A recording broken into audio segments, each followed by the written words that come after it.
perception part of the work.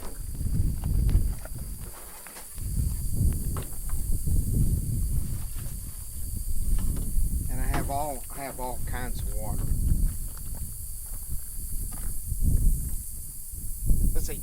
Let me unlock the tailgate. Well, ladies and gentlemen, welcome to the Attwater Prairie Chicken Refuge that is managed by the U.S. Fish and Wildlife Service. And out here today on our outdoor adventure, and my part of this program, we're going to be talking about the water cycle. And if you notice in the background, today rainfall is coming in from the coast because the Gulf of Mexico is still in between 85 and 88 degrees Fahrenheit, and our winds are predominantly from the southeast and the south, and they bring the moisture and the thunderstorms that form along the coast and in the Gulf.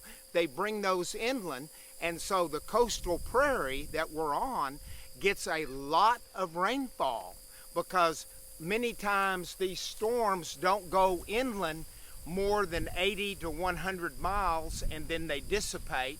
And so areas of the Post Oak Savanna, the Edwards Plateau, the lower Blackland Prairie vegetation areas don't receive this rain. So it's isolated kind of along the coast in about an 80-mile width along the seashore and then into the inland. In our Texas Master Naturalist Handbook, you will see a rough drawing of what the water cycle looks like. But the water cycle is much more complex than what is put in the drawing. And so when I think about rainfall is the source of the water in Texas, 85% of all of our water we have in Texas comes from rainfall on the land, and about 15% of our water that we have in Texas comes from rivers that begin out of state, like the Red River beginning in New Mexico and the Pecos River beginning in New Mexico, or the Rio Grande River beginning in Colorado.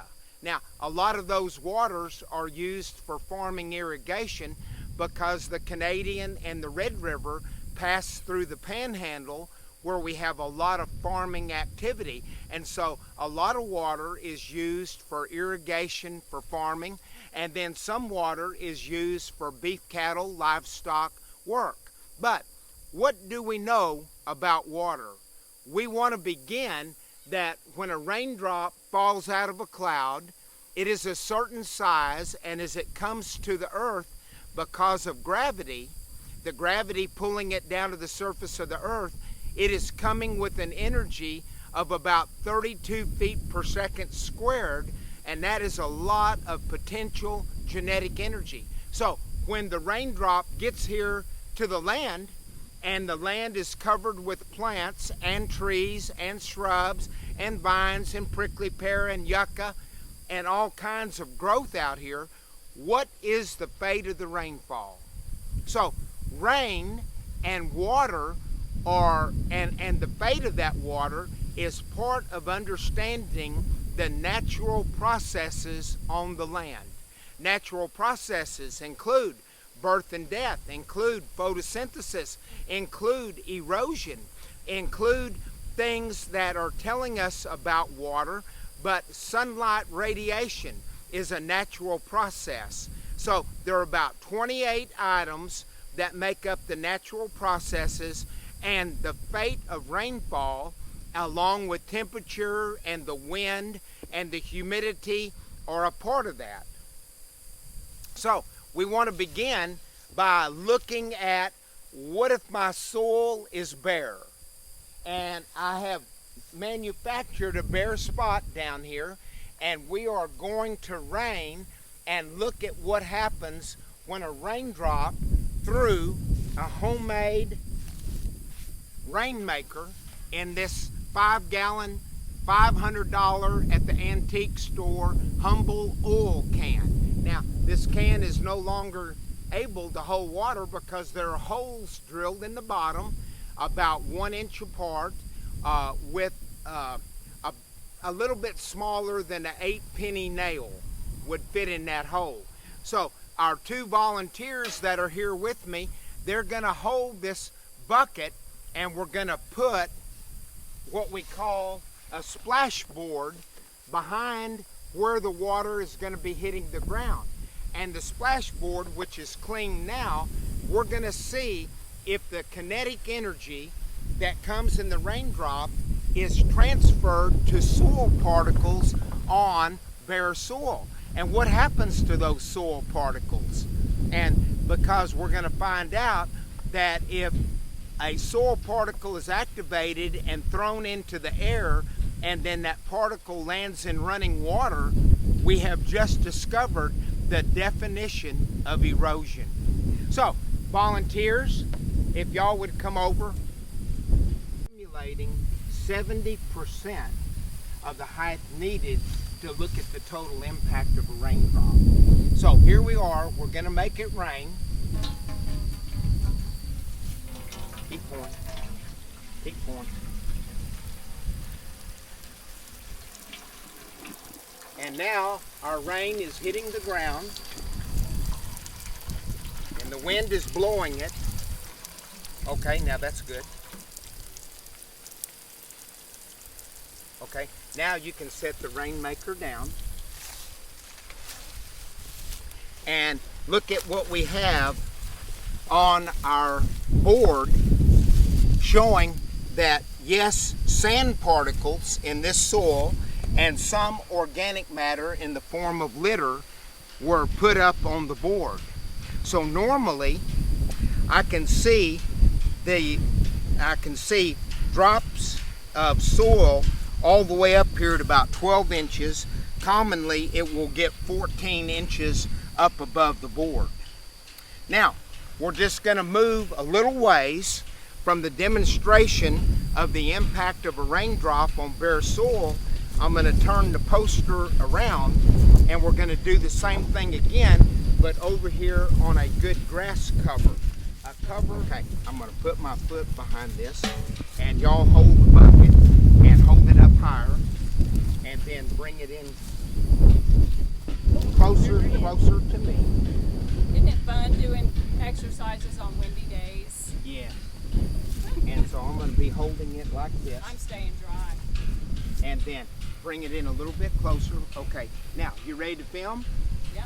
Okay, now we're going to rain on a good grass covered area that has no bare ground, and we're going to look and see that the grass on the ground is now intercepting the raindrop and the grass itself is accepting the energy of the raindrop instead of splashing soil up. So if I maintain an excellent grass cover, then I do not initiate erosion as fast. So my grass is my barrier to preventing erosion from beginning. Okay, now y'all may put the rainmaker down. Here, if I look at the splash board on the grass, I see no soil. I see very little litter, even though there was energy in every raindrop that fell. Now, let's recompare that to what we saw on this uncovered soil. See? And I have soil that jumped up. And the key about erosion is as long as the water flowing off of a site runs into another good grass covered site, and the water is slowed down, the soil can settle out of that water. But it's when it moves into moving water and it's going downhill that's going to initiate erosion and form gullies and trenches, and the soil is going to end up way down here downhill instead of being up here where you're trying to grow the grasses and the plants that feed our native wildlife species to the area.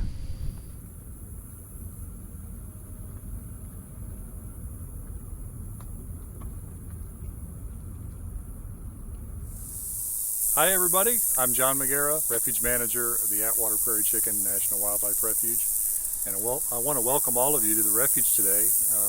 I've been asked to introduce the refuge to you, and I just wanted to start out with, what's behind me. Obviously, we chose this spot because this is what you could expect to see when you come out. And what we're really known for here, the Attwater Prairie Chickens, of course, but the reason the Attwater Prairie Chickens are here is because of the thousands of acres of native virgin coastal prairie that we feature here at this refuge. So I would welcome all of you to come out to the refuge, see what native coastal virgin prairie looks like in its unaltered form, the way that Sam Houston rode through it back in those days. We have about 6,000 acres that have never been plowed. They still have all of the natural plants that were here thousands of years ago, and we maintain it with things like prescribed fire, controlled grazing, and we control invasive species here, so when you come out you're not going to see a lot of non-native brush. Hopefully what you're seeing is the prairie the way God planned it, God made it, and we just hope you come out and enjoy yourself.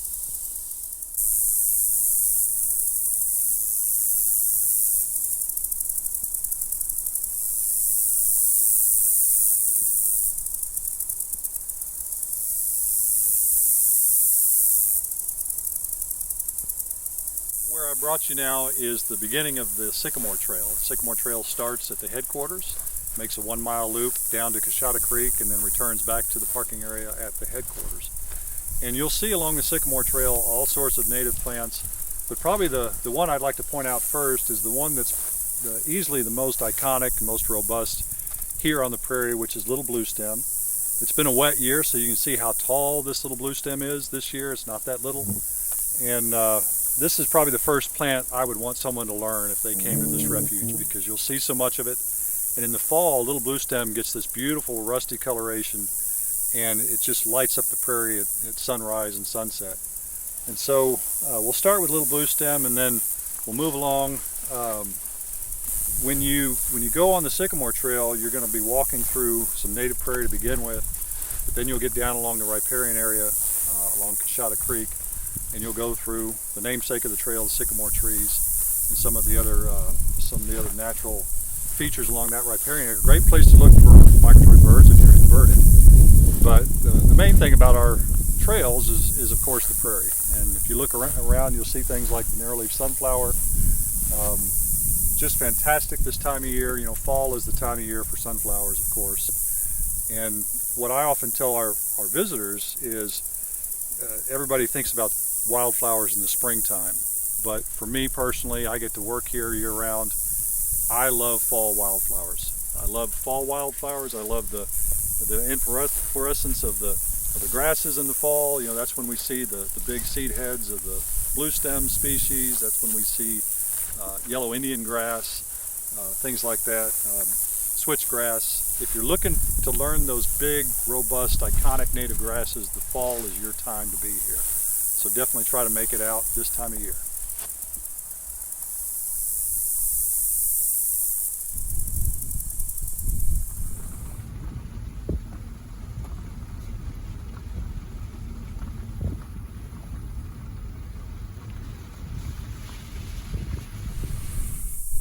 So when you come out to the refuge, most folks will begin their visit to the refuge on the auto tour route.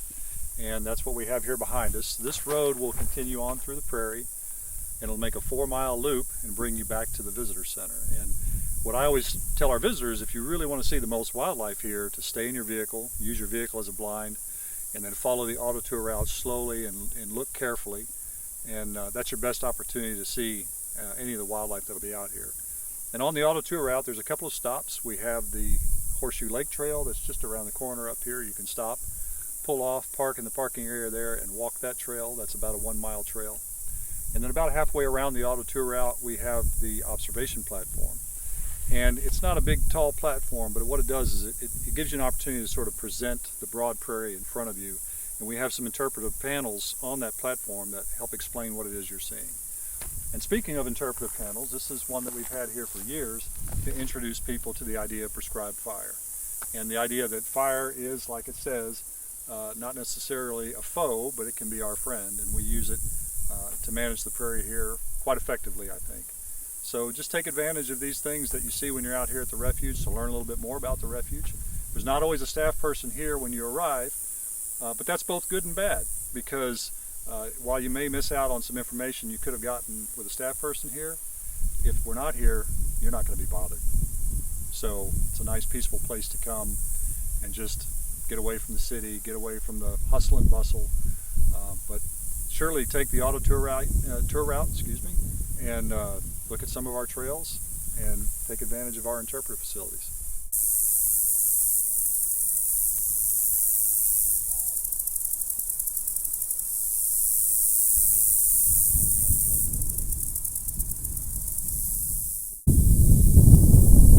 One of the things I wanted to point out was that we're about to start construction on a brand new visitor center for the Attwater Prairie Chicken Refuge. So over the next year to 2 years, you're going to see some messy construction here, but at the end of it all, we should have a beautiful new state-of-the-art visitor center with interpreter facilities and an outdoor exhibit area. And we're really looking forward to presenting that to our visitors. We've seen a huge increase in visitation through this COVID period, like a lot of places have, and we want to present the best of this refuge to our visitors when they arrive, and just give us a year or two and we'll be able to do that. So look forward to that coming on soon.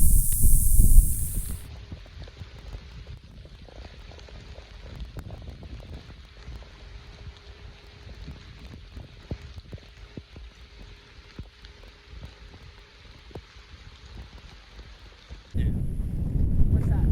Shave it all off. Oh, I know. And then it's raining right now. I'm walking with the Barron, and it's raining. Water, rainfall infiltration out here on the prairie, and 4 different kinds of land cover.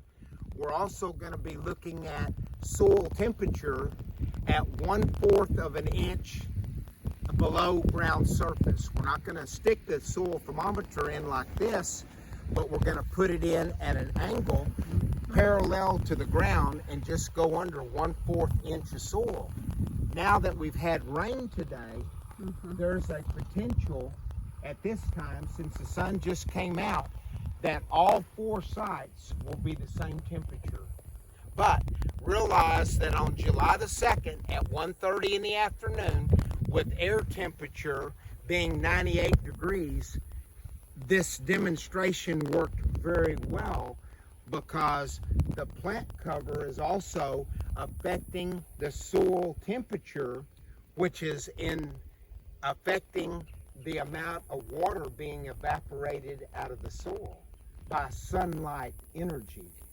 And so we find on an appropriate day with full sunlight and no rain, we will find on July 2nd at 1:30 in the afternoon that air temperature was 98, and under the shrubbery was 72, and inside a big tall bunch grass was 84, and inside an area growing a weed that it was 102, and then out on total bare soil, the temperature at 1:30 was 138 degrees. Now, where do you think the soil moisture is being held longer? Where there's full sunlight and hardly any kind of good cover, or where there's a good stand of grass, I'm not mowing it, and I'm providing ample shade from the sunlight energy.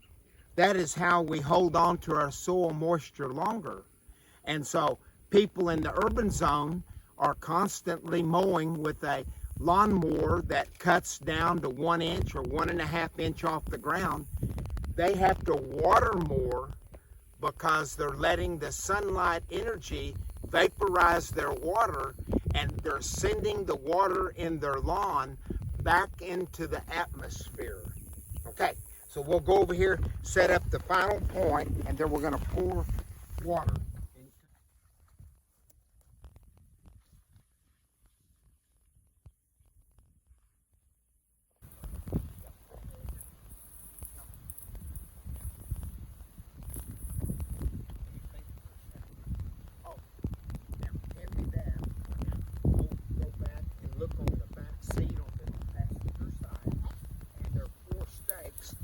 Under the drop-down seat. Bring all 4 stakes, please. situation, looking at rainfall infiltration. We have a canister driven in the ground close to this Yankee weed, which is a eupatorium. Some of them are compositifolium, but it's a Yankee weed, and it's actually subshrub because it dies back to the ground each year. So here, using it as the shade, like a woody plant or shrub would do, we have our canister in the ground underneath its influence. We have our soil thermometer underneath its canopy and influence. And then I have a measured amount of water that when I pour it into the diesel sleeve, which is driven in the ground 2 inches, the thing we'll measure is how quickly the water disappears. And that will tell us about the infiltration rate in these 4 sites. So Do we have a timer on it? Anybody have a phone timer going? Here you go. And We'll use Deb's. Now, each of those 3 stations right there, one of you needs to be over there. I'm going to stay right here with this one, and then I'm going to tell you when to pour your water in. Okay. And the timer's set for 5 minutes? Oh no, just record the time. You don't have to set it for anything, because the water is going to disappear here in about 23 seconds. And I guess Dr. Rector can predict that because he's done this how many times? 2 times? For 35 years. Yeah. And under varying conditions. And so we have some moisture in the soil today that has pre-wet the soil surface, so the water's going to go in on this sandy clay loam pretty fast. We have a lot of sand. Now, ma'am, if you would come up to that other one over there, and if you would take a picture of each one of their canisters, Shannon, on the situation. Now, the first one is going to have a perennial weed in it with no grass. The second one is going to be on bare ground to the left, out there right there. Yeah, do you see it? Okay, and then the other one is around a little blue stem bunch grass, and the little blue stem bunch grass has fibrous roots, doesn't have a taproot, but the one weed we have, it is actually an annual, and it has a taproot. Its influence of guiding the water into the soil is less than the fibrous root system of a little blue stem, which is making a pathway for the water to infiltrate. And then on the bare ground, there's no organic matter on the surface, there's less in the soil, and there are no roots or stems sticking out of the ground to serve like a straw and guide the water. And so when I say go, we're all going to pour. Everybody's going to, when I say on your mark, it's okay. Hold it next to the rim of the infiltrometer. Don't pour it quickly. Make sure you get every drop. Every drop in. Infiltrometer. Here we go. Then set the can on the ground and observe. And when you look in your canister and only the soil is glistening and all the water is infiltrated, yell and scream, "I win! I win!" Okay. So, where will the water infiltrate the fastest? Under tree and shrub cover, around a large bunch grass, around a weed, or on bare soil. Now remember, when I do this with 3rd, 4th, 5th, and 6th graders, they all think the fastest water infiltration is on bare soil. Okay, on your mark, hold your water down there. Get set, pour it in and start the timer.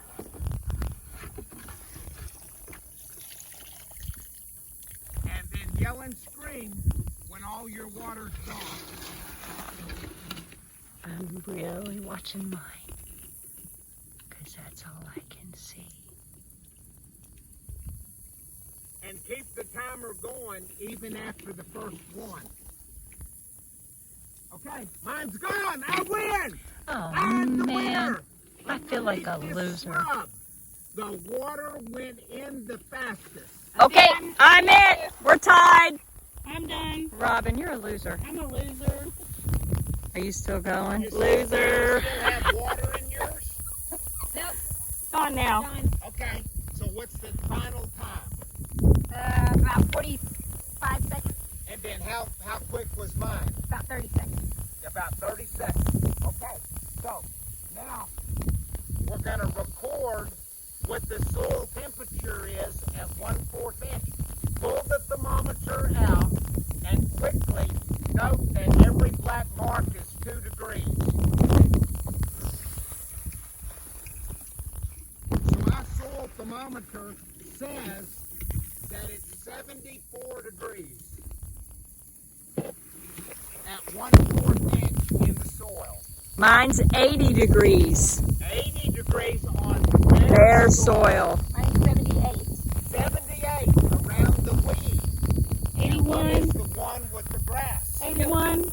I have the weed. Yeah. Oh, you have the I have the weed. 80 degrees. 78 degrees. 78 on the grass. 81. 81. So around the weed, it gets a lot of sunlight to heat up the soil, just like the bare ground. But inside the little blue stem, it's cooler.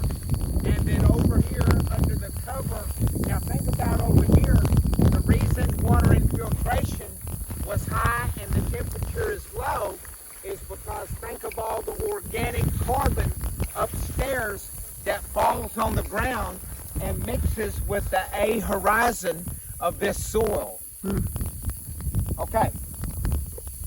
And so, what we do to our land, what management practices we use, influence the fate and the infiltration of the rainfall we receive. We are working to keep the land covered and get every drop of rain in the soil on my property with none of it running off. Downtown Houston will not like that. No, they'll be They big want losers. runoff to go to the lake so they can pump it for urban use. So there is a water management conflict that exists there. Now, ladies, volunteers, if you will pull the canister out, grab the stake and the thermometer and your pouring device, and let's go put them back in the truck.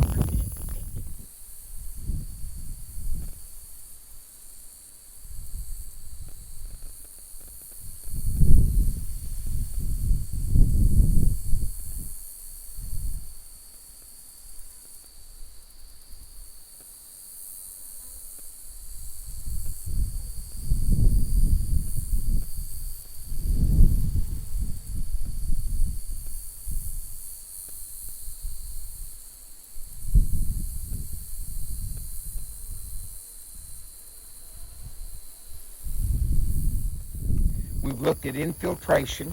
We've looked at raindrop splash. 3 activities are by, and we have 2 to go. And we're going to go set up number 4, and then come back and do number 5, and then it'll be working over here. The water from photosynthesis coming out of the plant into the atmosphere.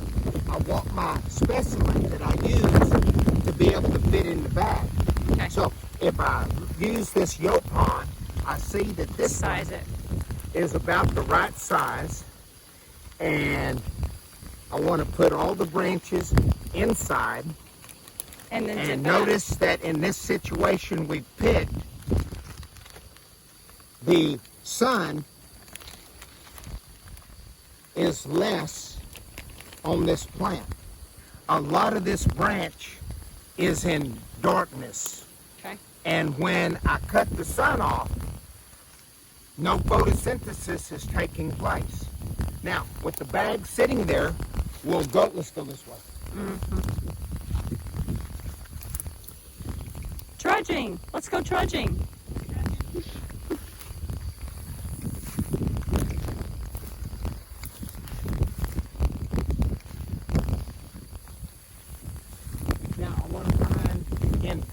sunlight, an appropriate branch that has side branches that, yeah, now we'll get down. I like that one. I like that next one right back there. Yeah. I want to have about the same chlorophyll area as well. So this one right here, I'm gonna use it.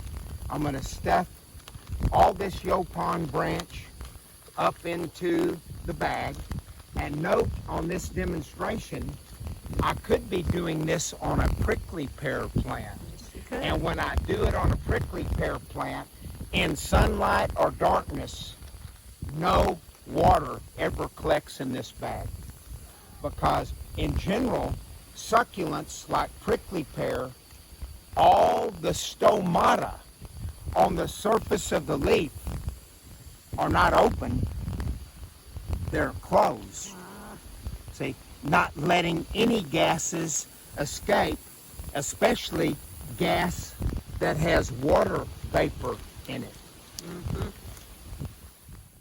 One of the varieties is called thin paspalum, and it depends on the hair on the stems and the leaves.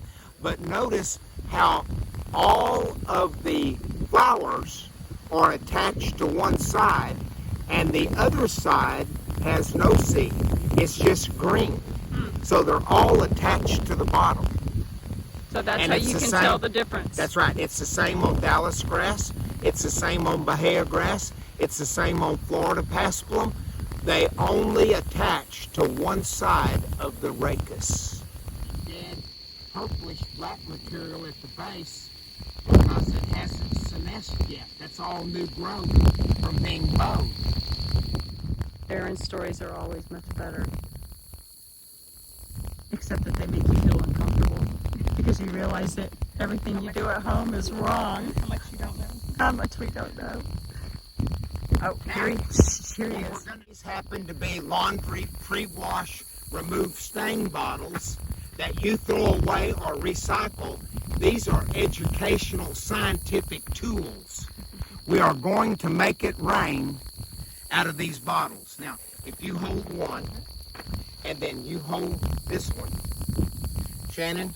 Yep. You're going to stand facing her, and she's going to, now move out just a little bit. She's Here, I'll come around this way. miss this plant, and this is eastern red cedar, Juniperus virginiana. You're just going to be misting. Okay. Now, this one, I'm going to be holding, and you're going to mist it. Now, how do you mist? You start misting at the end, and you go down the branch, you go up to the top, you mist all over, and then you start over again until we see it drip. So this is a timed activity because notice the leaves of Yopon are shiny. That means they have a wax coating on them like a fresh waxed Cadillac, and when it rains, the water rolls off. So this plant only intercepts about the first 0.08 inch of rainfall. The ash juniper and the eastern red cedar don't have flat wax leaves. They have a leaf that the shape is called awl-shaped, and the awl-shape makes a place for water to be collected up in the leaf. So it's doing like this. The awl shape is like this, and the water collects right here. So that if I'm growing a lot of cedar, then this one actually collects the first 4/10 of a rainfall event. Depending on the size and how many you got, if you only got a 3/10 inch rain and you had a lot of cedar, not much of your rainfall would be going to the ground to grow the grass, the wildflowers, and the shrubs who take the water up out of the soil. Remember, in Texas, we have no plants that take water up by watering the leaves. Zero. Take it up. All plants that we have take their water up with the root system in the soil. Right. So hold your bottle. Hold your bottle. Shannon, You want me to hold on one side? I want you to film but I want you to hold that. And your And if I get wet, it's okay, Deb. yeah, your I won't pond take it grows personally. like this at an angle. Eastern red cedar, notice it grows like this. So all four of us are going to have to look and watch for dripping to occur. If you overspray any area, it'll immediately drip.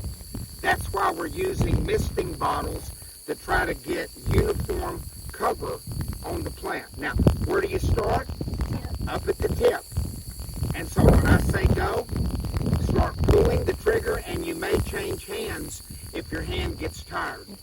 On your mark, get set, go. Start misting on the plant. Hold it about 2 to 3 inches away. Now, look at the area Ooh, on the nice and eastern red cool. cedar. Even though she sprayed it and got it wet, it is not dripping. There you go. No, but it feels good. And I'm looking at the yolk pond, and not one drop of water has come off. So keep spraying. Spray more back right here. Yeah, So, it's starting to if drip the down the water trunk. collects on the leaves, or the water drips off of the yolk pond leaves, the yolk pond drip will go straight down to the ground. Because of the growth form of this eastern red cedar, the water will be released on the stem, go down to the branch and to the trunk, and the eastern red cedar will water itself at the base. The yolk pond, like on a grass, the water goes straight through by gravity, but not over here on the eastern red cedar. So, Shannon, look under my plant. Do you see anything dripping? I Do you see anything nothing. dripping on the yolk pond? I do. It's dripping down onto my hand. Okay, so no, but see, it's dripping right here. Oh, yeah, it is. Okay, so when I start dripping, that's a sign of a plant that has less influence. This eastern red cedar, it has a major influence on the fate of the rainfall, and so here it hasn't started dripping yet. And down on my hand, I don't feel any water accumulating at the bottom. So right now, we are intercepting and holding all of the rainfall up in the canopy. And so if I hold 4/10 of an inch upstairs in the canopy, the storm passes by, the sun comes out, then sunlight energy starts the process of evaporation, and the water on this shrub won't go to the root system. It'll be evaporated directly back into the air from which it just came from. Oh yeah, you're dripping Oh, yeah, it's several dripping. times. I have lots of drips here. Yeah. So look at this plant. Down on the stem I'm holding, there is no water. It hasn't rained enough to fill up all the holes of the leaf on this of these upper stems to run down the stem to come down here. But look at this one. It is wet from the spray, and that's going to start guiding some of the water down the stem. So remember, what we're looking at here is interception. The junipers are the highest interception at about 4/10 of an inch, but the mesquite only intercepts 0.08 inch, and live oak only intercepts 0.12 inch, because they're all wax coated. The water runs off because we're hoping our water reaches the soil and infiltrates. But if I'm growing a grove of trees of eastern red cedar, just walk into it after rain and see if any made it through. Why is it like a desert underneath these plants? Because not only are they not getting sunlight, but they're not getting any rainfall. And that is true in the hill country and from here through the post oak savanna and into East Texas. So this was a demonstration on how to look at interception. Texas daisy, Oh, yeah? Xanthusma texana. Oh, yeah. What a pretty little guy. Uh-huh. But he's fairly abundant this year. Oh, yeah. And previous years I haven't seen this much, even on the disturbed sites. Mm-hmm. But it is a native sunflower, and its goal is to set seed. In our own yard. Should we be thinking annual or perennial? Well, it's like a cornfield. If I plant annuals, and if they don't seed themselves very well, then I have to replant them every year. So my beans, my purple hull peas, my corn, my squash, those things are all annuals, but they're not good reseeding plants. So, and neither are oats and wheat. The people raising oats and wheat have to plant them every year. So if I want to plant one time, I'm going to plant a perennial, because you see this grass right here. What is it? It is yellow Indian grass, Sorghastrum nutans, and the other grasses we were working with over there were all little blue stem. These are perennials. How long do they live? Our native grasses are noted to live 50 to 100 years. I'm going to plant them one time in my lifetime, and they're going to be there when I'm gone. So you want to have an impact on your land and growing native plants, I would recommend growing and planting perennials. Except for your little 3x3 patch that you're going to plant your bluebonnets and your Indian blanket in. Now, Because those are weeds. yeah, but the smaller you make it, you don't have to bend over as much taking care of it. And the older we get, the weaker our backs are. Yeah. And if I fought in the war, I may not even be able to bend over. When I go to examine my Ziploc bags, and I could finally close them next to the stem with chewing gum to fill up every absolute hole. And so you don't want to use old holy Ziploc bags. Use brand new ones for this demonstration of some type of Ziploc bag. But we will begin our discovery with sunlight and leaf material photosynthesizing which bag is showing any signs of moisture collection in the bag. If I do this in full sunlight for more than 30 minutes, the inside of the bag air temperature goes way high, like inside your car on a sunny day, and I bake the water out of the plant. So I get about 30 minutes to pull this off as a demonstration. There is a cloud of moisture forming in the bag. So the products of photosynthesis are oxygen and water vapor that come out of the plant. Okay? And can y'all see the fog forming? Oh, yeah. Okay, now let's go look at our bag on the back side of the plant that is in total no sunlight. Not darkness, but no sunlight.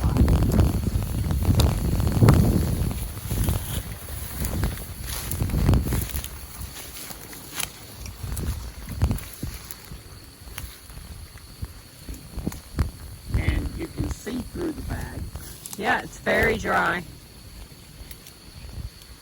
because no sun, no photosynthesis. And this works on the majority of woody plants that we have growing down here on the Gulf Coast. I could have used a Seacoast Bacchus. I could have used a myrtle or this yopon, and I could even use a sycamore tree or whatever you have available where you're performing the demonstration. Just as long as it's a woody plant. Yeah, any kind of woody plant, but I'm trying to put the same amount of leaf material in the two bags so I don't give one an advantage over the other. Right. And then I zip it tight against the stem so none of what's coming out gets into the atmosphere. Okay. Now, we're going to go take a look at what the surface of the leaf actually looks like. Now, All right. we got to go Yep. to the truck. All right, let's go. Okay. So yeah, you can pull it. It is Helianthus annuus if the leaves have a very short petiole. If the petiole subtending the leaf is up to 3 inches long or more, it is Helianthus petiolaris. They grow here together. Oh, 2 species of common or annual sunflower. so we should be able to Yeah, see this both is of them. Helianthus annua right here. And then these, I'm sorry, somebody's crawling up my leg. Talking about infiltration into the ground. So in Houston, we talk about planting trees and making detentions and retention ponds that just have mowed grass. Is that helping with water infiltration, or? well, if the retention pond is a construction by law that if your asphalt or concrete parking lot is greater than 3 acres, you have to catch the runoff, which is about 96% of a rainfall event. You got to hold it in a retention pond, because if it goes down in the Houston flood control area, it digs the land out, it destroys the nesting areas for bluegills and bass, and it moves sandbars, which is natural. That's how they all got moved. But we don't want to totally destroy the habitat for our caddisfly and our fish, and growing vegetation for young fish to hide in by having a flood and releasing all that water at one time. So we put it in a retention pond and we release the water over days so that it enters our waterways slowly without being a destructive device in the natural system. And the coastal prairie gets an average annual rainfall of 50 to 60 inches a year. But as I move north into the post oak savanna, we get 35 to 40 inches of rainfall. As I head toward the hill country and the Edwards Plateau, I'm going to have 35 down to around 22 inches of rainfall. The rolling plains, 18 to 22 inches of rainfall. When I get in the Trans-Pecos, I have areas that only get 4 inches of rain annually. They get 12 inches one year, none in the second, none in the third. 12 divided by 3 is 4. So water, the number one limiting natural resource that we have, where do the greatest variety of plants grow? Where water is more than abundant, or where water is very rare and restricted? Restricted. Restricted is correct. I Because would have said more. because this prairie, I can spend the day out here and pretty much write down every plant that grows here. Yeah. When I go to the Trans-Pecos in the desert environment, every rock that's out there is shedding water, and on the edge of the rock is a little tiny ecosystem being fed with more water than what fell in a tube, because this area is producing runoff. So the edge of the rock may, instead of getting 1 inch in a rain, it might have got 1.2 inch, depending on the size of the rock. So the more habitats I have, the more niches I have, the greater the diversity of both plants and animals. So look here, what are all the niches here? On the coastal prairie, if I go to Jones State Park and I go look at a buffalo waller or depression, all I have to have is 4 to 6 inches higher or lower soil, and the vegetation changes. Because what's making a difference? how close you are to the water table, because underneath the soil of the coastal prairie is water. Now, how far down is it? 1 foot? 3 feet? 10 feet? But that same phenomena does not occur in the rest of our vegetation areas.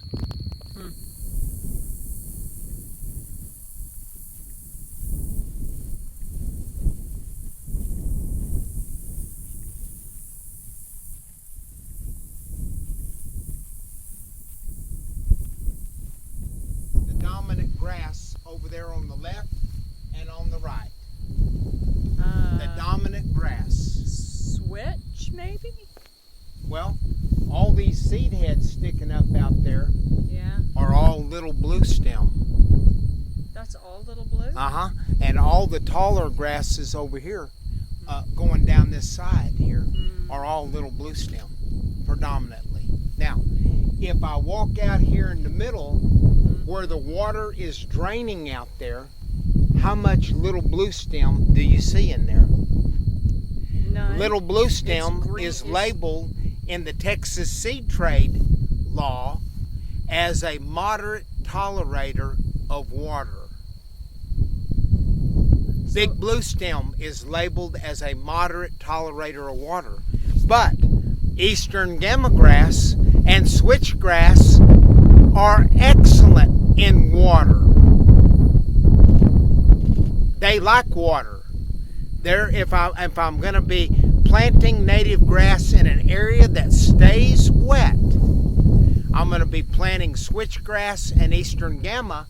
And when I get a little bit drier area, I'm going to pick up the yellow Indian grass, the big blue stem, and the little blue stem. So this is why this area isn't growing little blue stem out there. It's got some up here in the foreground, but in 2019, this fence wasn't here either. Right. This has been put in since our last visit.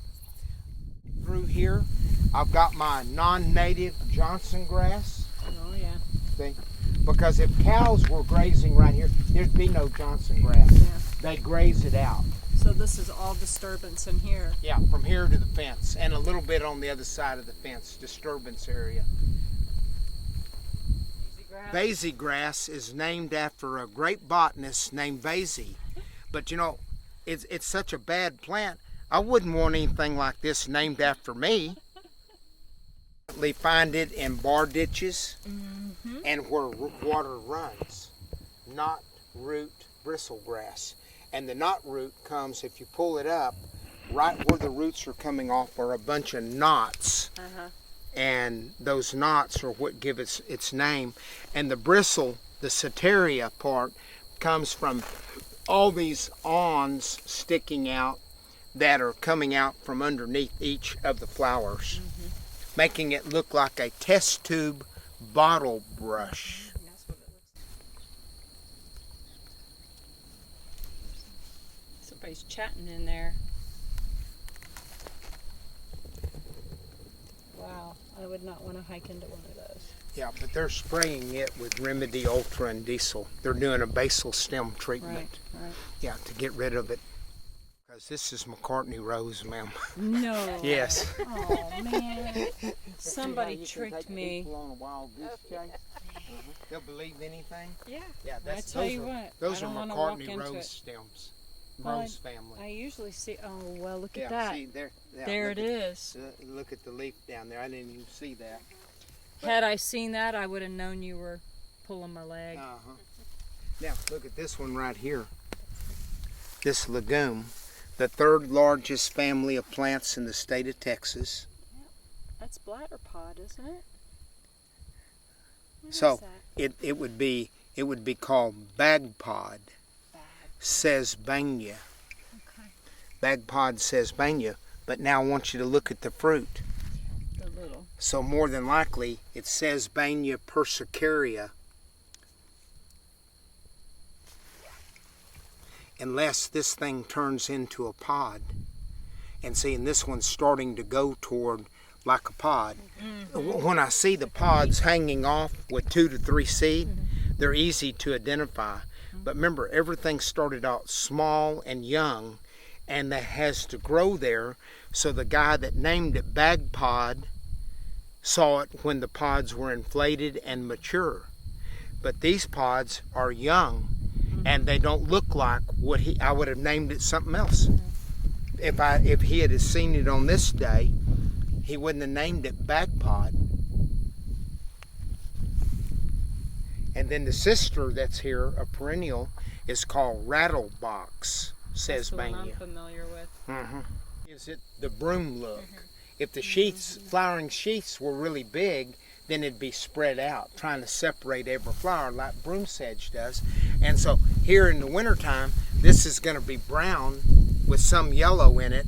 And if it were broom sedge in the winter, it's going to be orange. Orange out here on the prairie. So we can't figure out, we don't know until wintertime Which one that is? which one that is. I just told you which one I think it is. Based on, in taxonomy, the flower is the key to naming the plant, because rainfall determines height, length of leaves, but the flower is the same every generation. It's the one thing that doesn't change. That's why plant naming is done basically off of the flowers. The ovary, the anthers, the stigma, the things that subtend a flower, the calyx, the perianth comes out of that.